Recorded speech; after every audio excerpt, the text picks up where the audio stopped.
অনেক দিন ধরে আমার একটি ইচ্ছে ছিল বা স্বপ্ন ছিল যে আমি শ্রেণীতে পাঠদান চলাকালীন সময়ে যে সকল টিচিং ম্যাটেরিয়ালস বা উপকরণগুলো ব্যবহার করি এগুলো যাতে সঠিকভাবে একটা উপযুক্ত আর নিরাপদ জায়গা পায়।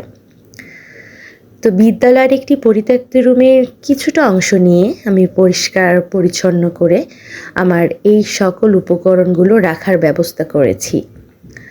আমি সারা বছর ধরে একটু একটু করে তৈরি করা আমার এই সকল টিচিং ম্যাটেরিয়ালসগুলো যাতে যত্নে থাকে এবং বছরের পর বছর সংরক্ষণ করা যায়।